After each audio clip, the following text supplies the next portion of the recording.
Hello, hello. Hi, Hannah. Hello. Hi. Hello. I'm good. We are pushing ourselves. It's the fourth episode. Yes. See, we're on a streak. We're on a streak. I was looking at the stats for episodes, and I think that the first and the last one that we did have the most likes, but the last one has the least views. Yeah. But the last one is long, so the viewing time is actually quite high. Oh, okay. Yeah. So is the likes better engagement ratio than the views part? Sorry. Has more views. I mean, in terms of how much time somebody spends, the average Yeah. time spent on the this thing is much higher. Okay. Yeah, So because I also got some comments, some calls saying that the last episode was very interesting and that it was engaging and I was very happy to listen to that. I didn't know people are even listening until the very end, so it was nice. yeah. But so what's the topic this week? This week, I think we're going to go down on the same paths of careers and this thing and that thing to migration, because we Okay. talked about in the first episode we talked about remittance economy. Yeah. We talked about the fact that we our biggest export is talented beautiful people, so Yeah. then we can deep dive into migration because that is where our economy hedges on, right? I was researching on this topic, Me and too. and, I did the same you know, thing. one of the facts that stands out: Hmm.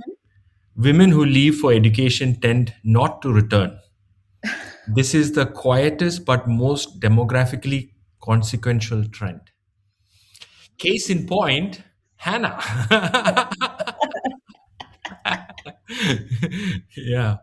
So I've I seen think, that too. I've seen yeah, people. yeah, I've seen my peer group as well who do that as well. Yeah. yeah. I But mean, me too. But then, I don't know anybody. I mean, most of the women I know who have gone to study abroad, yeah, they don't come back. yeah. I know some who have gone abroad and then came back because they have like their family businesses to Ah, yeah, run. that's a small micro That's a set. very niche Yeah. return factor. But yeah, I mean, it is also increasingly for a lot of people studying abroad is like a um, societal or social this thing. Hmm. That's why you see a lot of students now going to the UK and things, especially to do masters and things, which is just for a year. Yeah, So go there, graduate, get the T-shirt, and then come back. Yeah, I get it. But I think when we talk about migration, we should go like the history of migration first. yeah, And I think the earliest migration was to Southeast Asia, Burma, hmm. Malaysia, uh, Hmm. and those were mostly as farm labor, for the Yeah, plantations and things like that. So the colonial powers took a lot of people from different parts of India to Mozambique and Fiji and the and Caribbean, even Suriname and those places. Suriname and all that. I think we Yeah, were spared that. I yeah, don't know that's why, but we were spared. We were sent to Southeast Asia, and uh, I think it's the current the Gulf thing only started in the yeah, 1970s. With the discovery and rising of the Gulf economies. And right. initially, it was predominantly the northern districts, Malappuram, Kozhikode, Kasargod, kind of areas. But before that, there was an internal migration, like our community Yes. from like Kochi and all Yeah. moved into the hills, the Western Mm. Ghats to do a lot of land. I think we just came and occupied and made it into rubber plantations and vanilla and cardamom and all these things. Um, but the Gulf is But the I one don't that, know if there was any Malayali indentured laborers. I don't think we were affected a lot with that in that wave, no, no. of I think being most of them, exported out. yeah, most of them moved early to Malaysia and things. I think it was for plantation and clerical positions. Hmm. That made a big difference. I think there was also a big move into the US, initially for again in the 70s and 80s for nurses. I think that was a big move as For well. nurses, yeah. And I think the Gulf was the one where people did go as laborers, a lot of them, but quickly, the demography and everything started to change. And yeah, remittances are a big factor. And a lot of people also say that Mm, there is no such thing as the Kerala model. It's just that we get a lot of remittances that people have yeah. fresh money moving around. Migration-led economy. Migration-led economy. Yeah. No, So but what are your thoughts? I think You've it's been pretty talking structured. all the time. I think there are different waves. I think that the first wave is the one towards the Gulf. Clearly, the big move towards as laborers, manual labor towards the Gulf, and then I would say more or less not professional, but more or less to serve the care uh, economy and those kind of things to go towards the America and the UK and the whole and why people think associates Malayalis with nurses or Malayali women with nurses instantly. I think that was like the second wave, and the first shore being the Gulf, and then the second shore to aspire towards being the US. I would Mm. think, and Australia, UK, and those countries. Yeah, I think And then Australia I is more think in the recent. eight more recent, yeah. Yeah, yeah. But now And there's then not. maybe the more, huh? There are lots of Now there's Malayalis in Australia now. yeah. And then I guess the other way would be the more professional classes of like educated masters, like engineers who then moved, and IT people, everybody who moved to Mm. work in tech companies or were moved by the tech companies, and those kind of more professional labor force. But Mm. that is so distinctively different than the first wave, which is really about um, you know physical labor, right? It's not at all the same thing. Yeah, I think there's also because from 1970s to now, there's about three generations, and I think the first generation went in as laborers, clerks, low-level jobs. I mean, other than the Yeah. ones who set up businesses and things. Mm. But the second generation then used that footing to get more educated. So they got more and more professional jobs. More people became entrepreneurs, businessmen. And third generation is now, much higher jobs and things. So every generation pushed up the skill set. And so human capital became more and more higher level. And so, a lot more opportunities, a lot more quality in the talent pool. But it's interesting that we don't go, I mean, I'm sure there are many Malayalis who also go up north, and there's like lots of that kind of intra India migration as well. Yeah, But a lot of people just like want to move abroad, like yeah, also, right? So that's interesting because maybe in the north it's not the same case, where maybe a person from UP or somewhere would want to move to Bombay or Delhi, but here we were more looking outside. yeah. In fact, for a lot of people who are coming in from other parts of the country, especially the east and Bengal and things like that, there are about 3 million workers in Kerala now from other states. Yeah. Yeah, I have experienced it. Like I remember I stopped somewhere in Kochi to like have a breakfast, Yeah. and even the people serving there, everybody's from another state. No Malayali wants to work in as a waiter in a restaurant in Kerala. Yeah, but they will work as waiter at a restaurant in London for Yeah, sure. yeah, yeah. That is not a problem. അതിനൊരു കുഴപ്പമില്ല. I couldn't find a single person in that outlet who spoke Malayalam. Mm. Okay, so imagine you're sitting at a place to have a dosa and an idli or a putta and kadlakandi or whatever, and then this guy is like, "Yeah, I have to speak to him in Hindi." Yeah. Yeah, and I think even for our uncles and parents and stuff, it's funny because now they have to learn Hindi to talk to the people who work in Yeah, their yeah, yeah. in their Because garden or something. you can't get workers like that in Kerala. It's very difficult because everybody who's been there, and we saw this in even in Pulungun in our village, the people who were essential, like those who climb coconut trees and all these things. You can't find anybody now.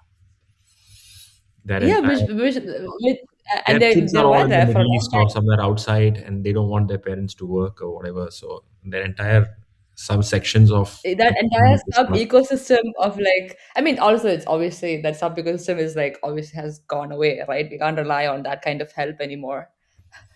Yeah, yeah, that's there. But I think also, But then the question is, yeah, no, I was I just was gonna going to ask, there's say a lot that. of Sorry, there's a lag, so we're both speaking over each other. You go first, and I'll say. no, no, go ahead, go ahead. I can go on next.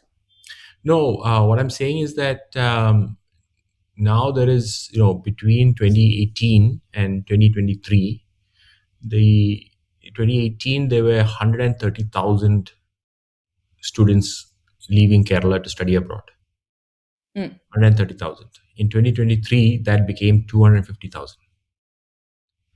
mm, So a lot more young people are going outside to study. I think yeah, the boys will come back, but the girls won't. So it's we are already in a situation where our population is, the growth is zero or negative. it's Yeah. yeah. So it's going to be We're a like Denmark and Sweden. We're like, okay, yeah.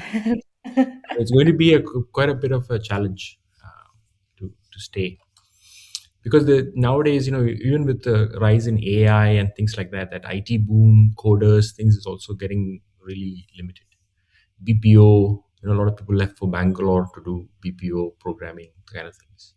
And Mm. like MG University and some other universities, they can't even fill seats now. Their seats, right? Yeah, Yeah. yeah. I So saw that.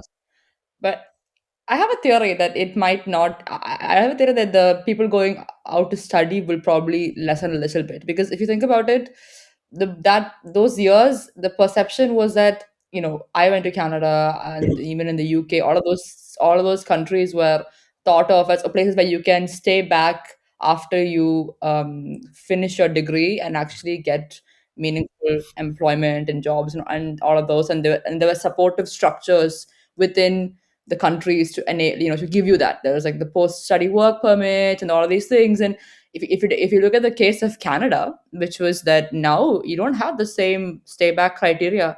Like yeah, people used to go to college in Canada just for 1 year. 1 year, some random ass, some random, not talk down upon these degrees, but just that 1 year of just some college that is not even recognized, or maybe recognized but really small, so nobody really values what you have studied. And then you have like 3 years to find a job regardless of the duration of your degree, which has changed now with Mike Carney. Because the truth is that there is a lot of underemployment. People are qualified and don't find the jobs that they can work for, and it's a mismatch against what that economy actually needs, which is more, I would say, of plumber, those kind of more labor intensive jobs, which are not going there to study for. So there mm, is a reversal of immigration policies as well. So I think that could possibly help people to come back, or to choose wisely, I would say, which country they go to, because it's problematic, I think.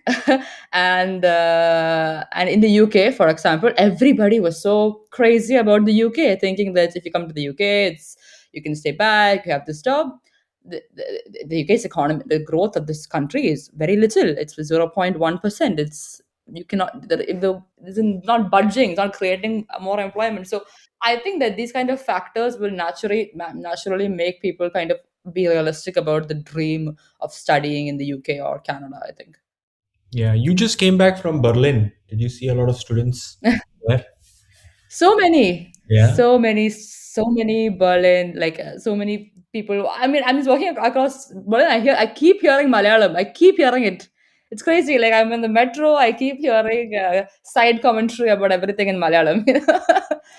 So, and people saying about like, oh, the German that they teach in school in Kerala, like language training school, is not the same German as they are hearing in Germany, yeah, and yeah. all of those kind of little comments like that. So yeah, I see it I already. mean, Yeah, within Germany also, like different places, they speak different kind of German. yeah, Yeah, yeah. there's Not dialects just like, one size fits all, right? yeah, Yeah, yeah. So they, if you, it's like you learn English and then you go to different parts of US or UK. It's not the same. So it makes a big No, difference. Scotland is not the same as as Wales. They understand nothing almost. Yeah, but that's where you're headed next, right? You're going to London. Yes, tomorrow morning I'm headed back to London, and I'm sure I'll hear even more. Yeah, that's Even for sure. more. Whenever I'm there, also I hear a lot of that. I was supposed to be in London tomorrow, but I need Okay. to. I might have to fly to Jakarta again, Oh, and okay. so I might be coming a few days late. But I will know for sure only uh, Thursday evening. So if Thursday evening they say come, then I have to go to Jakarta. If Thursday evening they say the So, meeting is not taking place, then I have to fly back to London. so you have two flight tickets open to Yeah, go. yeah, yeah. So that's why I pay for everything like the full cancelable, this thing.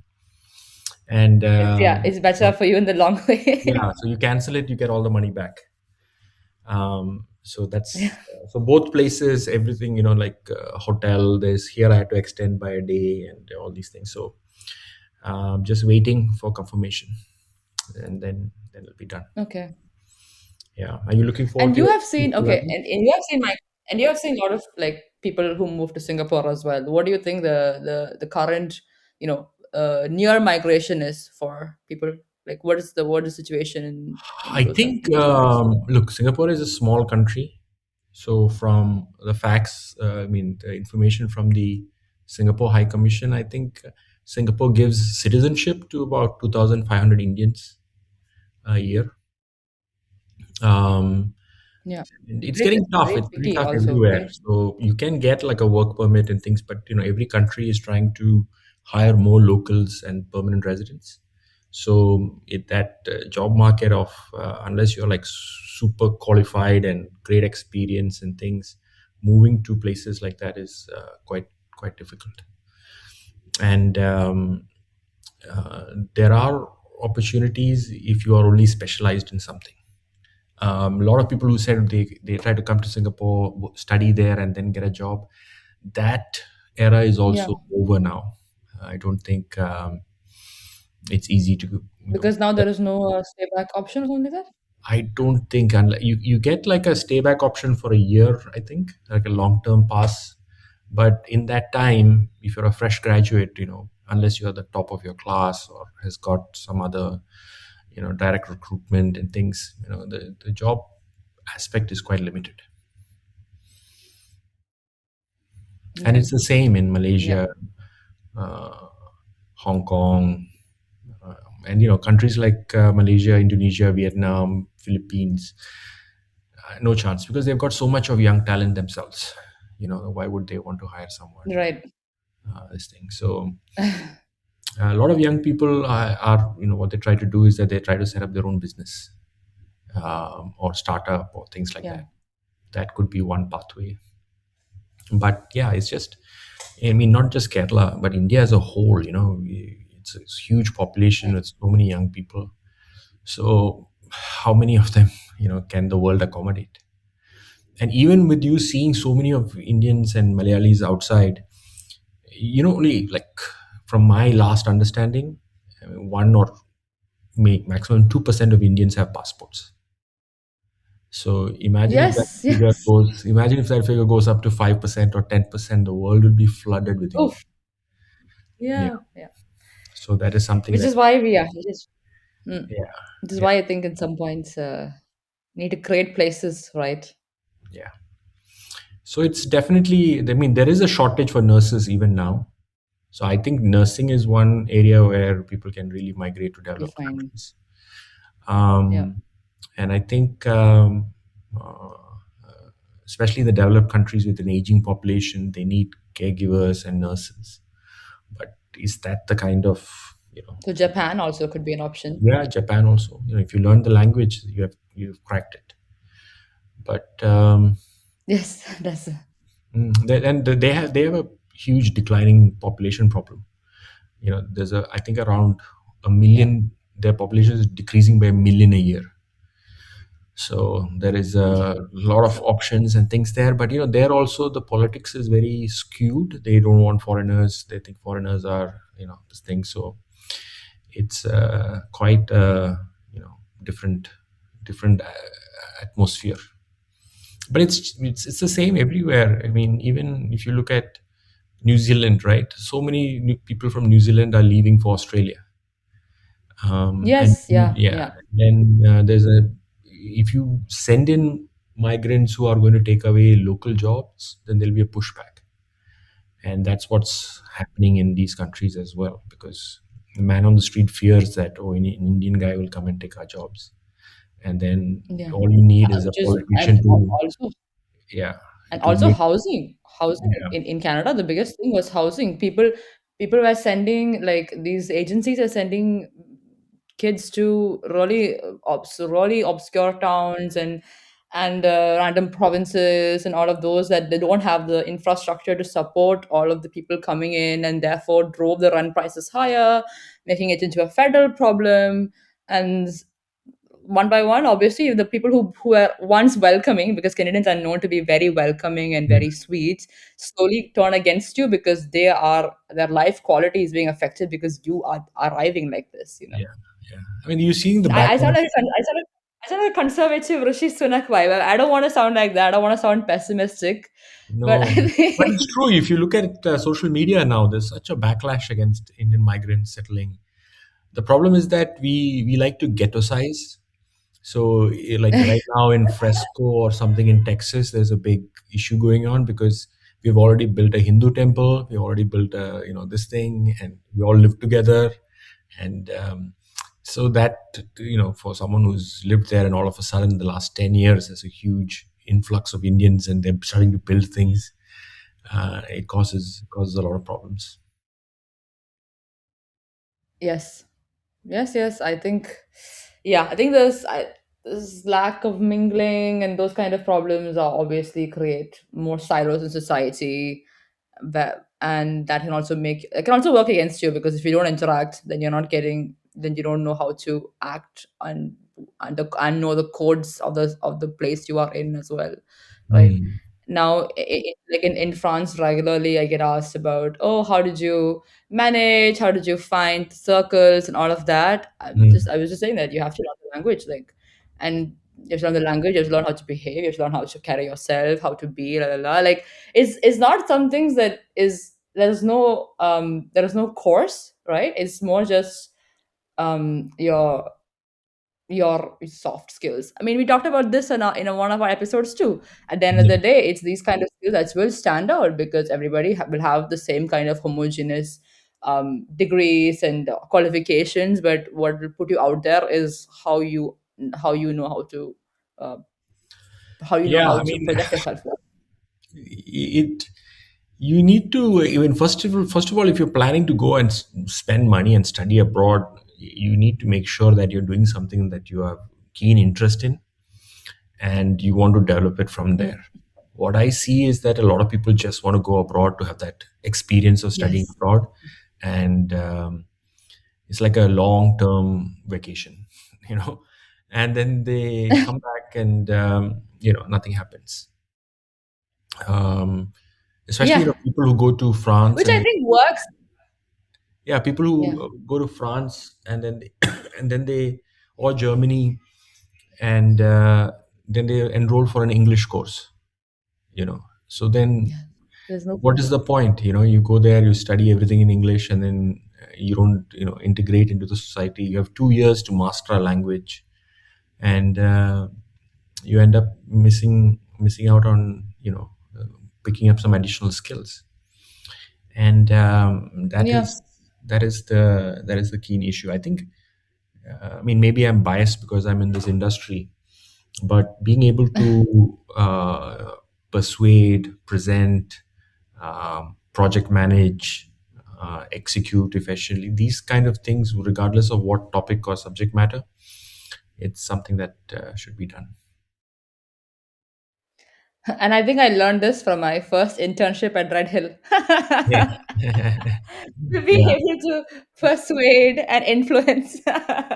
No, but it's true. I mean, these kind of skills, like people ask me, "Oh, how do you do how to do all of these things?" But it's not a teaching skill. You kind of have to see it and see how it helps you. You know, it's not just a mathematical formula. It's also about how you treat people, they see you, how you can influence what they're doing, and those kind of things will work out in any room that you go to anyway. Is my takeaway. Is my understanding from a few years after this. But coming back to the issue of migrating just to go abroad, I think is problematic. I think it doesn't work anymore in this current state of the world. It used to work at some point when those economies really needed that, but and they were kind of want wanted it. But as governments become more and more right wing, this kind of migrating abroad for just seeing how it goes is not going to work out for the long term. Is my conclusion. Mm. I think the best place to go now and study is China. They've got some great Yeah, universities. They're doing, yeah. I know there's a youth unemployment problem there, but if you want to go, if you go there and you learn Mandarin and you can execute as fast as they can, you have exposure to all the latest technologies, cheap manufacturing, production. Yeah, Mm. if I get an opportunity to study like even an executive program in Beijing or Shanghai or Shenzhen, I would take You'll it. go I'll definitely do it. because there is this program called the Schwarzman Scholar. Hmm. Have you heard about it? No. It's a scholarship to study in China for 2 years, and basically they fund everything for you to study that master's degree, and it's called. And I think this is a pretty good opportunity if people are listening to this podcast and want to look I at think you should do it. options. Yeah, you Yeah, should I do it. was looking into it. I have a friend who went to Sciences Po who got accepted into it. Yeah.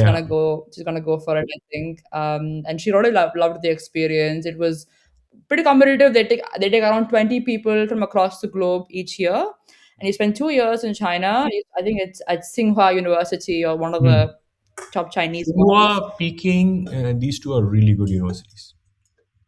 Yeah, it looks super interesting. I was looking into it like when I was finishing my master's last year, but it looked like a good program and good exposure. And they have a nice alumni afterwards, spread across the world. So I think it has good prospects, which I think is a good university to go Yeah, to. there's a lot of students from Kerala who go to China to study medicine. Medicine, okay. Yeah, so they go there, learn Chinese, and study medicine. I think that's a great Wow, skill. that, Yeah, that just must be like they go to intense. Russia to study medicine, um, and And a even few other other small countries. European countries can go to study medicine because they don't get the seats in India, right?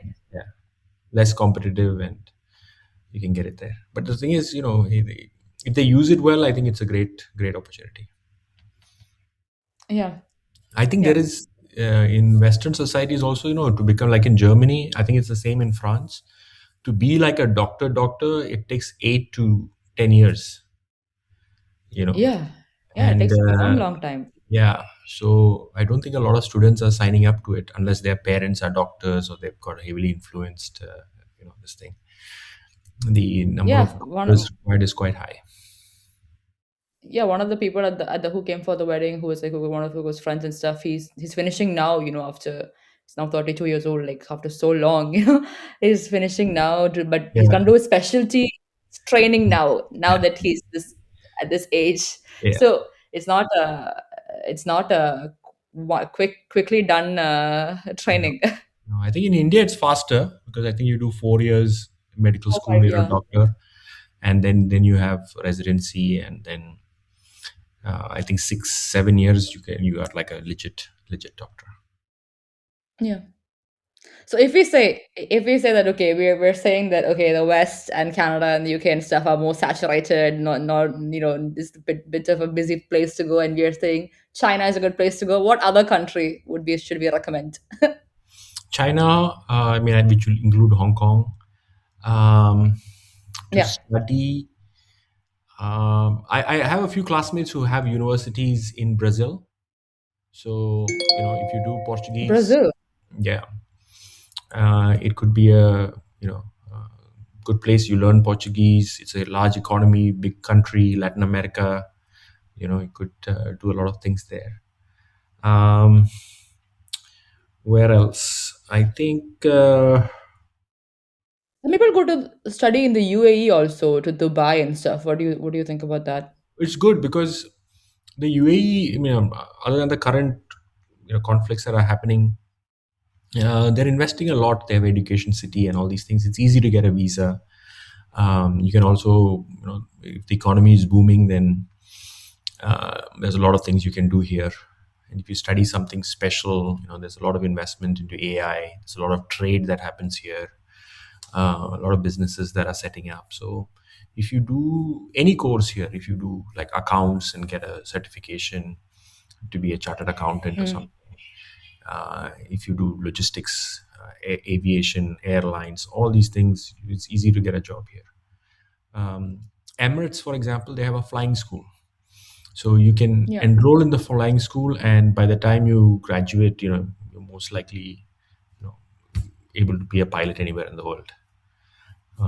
So Right. those Yeah. kind of These kind things, of things. Yeah. opportunities are there in the Middle East. There's a lot. The new airline is coming up called Riyadh Air. So it gives the UAE has the Gulf have a lot of opportunities. Right. So we continue our focus on the Gulf states, right? Because it's Yeah, yeah. I think you see a lot of people see higher education as a way to easy pathway to migration. yeah, That is tightening now. So yeah. go abroad if you really want to specialize in something. Otherwise, try to do something in India. That could also be a great way to do things. Um, I think it's also good for the economy if more people start doing things within the country. Hmm. But yeah, China, Middle East would be two areas that I see a lot of opportunity. But I don't see Yeah. many Malayalis in like South America, like Argentina, Chile, and things like that. Yeah. I think Yeah. from a We don't have it. professional class, people will have to look at more of from an entrepreneurial point of view, and that could be one area to do things. Yeah, looking at your career as something that you build over Hmm. time and countries, right? And not just like one thing that you. Yeah. Yeah. I agree. I That's agree on that, I think. good. Good. For this one I video, agree I'll on make that. the title "Why Malayali Girls Don't Come Back." I think we might get a bigger click through rate if we do that. Hey, hey, I didn't come back because I met somebody in Yeah, France, yeah, okay? I yeah. met I Sure. met him in India, so please don't put me in this box. My first goal was to get somebody who looked like Ranveer Singh, so that didn't work out for me. But Yeah, yeah. no, I think Malayali women, I feel like it's the fact of, growing up in a more repressive part of the society and then going out and being like, woo, it's that effect. And then you don't want to give it up. True. Very true. Good. I think we have a good session on this now, and Yeah. let's see who watched till this point.